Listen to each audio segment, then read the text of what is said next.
விடுதலை சிறுத்தைகள் கட்சி மேலேயும் திருமாவளவன் அவர்கள் மீதும் தமிழக வெற்றி கழகத்தைச் சேர்ந்த ஐடியில் இருக்கக்கூடிய நபர்கள், ஐடி விங்கில் இருக்கக்கூடிய நபர்கள் ஒரு பெரும் தாக்குதலை சைபர் ஸ்பேஸ் நடத்திக்கிட்டு இருக்காங்க அப்படிங்கிற மாதிரி புதிய தலைமுறை சேனலில் நியூஸ் ஒளிபரப்பாகிட்டு இருக்கு. அந்த பக்கங்களுடைய ஸ்க்ரீன்ஷாட்ஸ் எல்லாம் எடுத்து போட்டு அவங்க என்னென்ன மாதிரிலாம் பேசுகிறாங்க அப்படிங்கிறத காமிக்கிறாங்க. பொதுவாக 2 சீட் தான் வச்சுருக்கீங்க, உங்களுக்குள்ள திமிரா அப்படிங்கிற மாதிரிலாம் அவங்க பேசுகிறாங்க.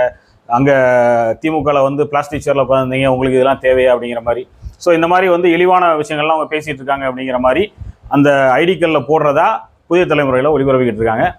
நாம் தமிழர் கட்சிக்காரங்க அதை பரவலாக எடுத்து பரப்பிக்கிட்டு இருக்காங்க. ரூட் மாஃபியா இப்படி இறங்கி அடிச்சுட்டு இருக்காங்க திருமாவளவன் அவர்கள் அப்படின்னு. சரி, இந்த புதிய தலைமுறை தொலைக்காட்சியில் அவங்க எடுத்து காமிக்கக்கூடிய அந்த ஸ்க்ரீன்ஷாட்ஸில் தேவைக்கா கொடி இருக்குது, ஏதோ ஒரு பேர் இருக்குது.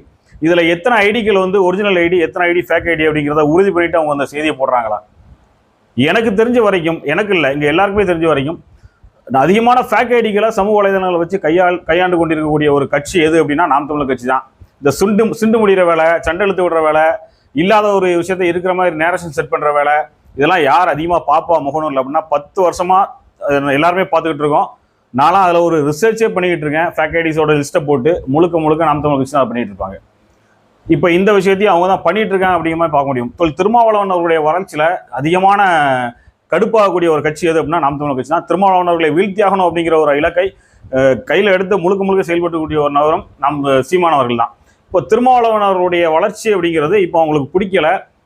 அதை எப்படிலாம் சரிச்சு விட முடியும், இவங்க அந்த கட்சிக்குள்ளே போய் சுமூகமாக நின்றக்கூடாது, எப்படிலாம் அவங்களுக்குள்ள வன்மத்தை விதைக்கணும் அப்படிங்கிற வேலையை புதிய தலைமுறையோடு புதிய தலைமுறை நிறுவனத்தினுடைய உரிமையாளரும் சீமானும் எவ்வளோ நெருங்கிய நண்பர்கள் அப்படிங்கிறவங்களுக்கு தெரியும்.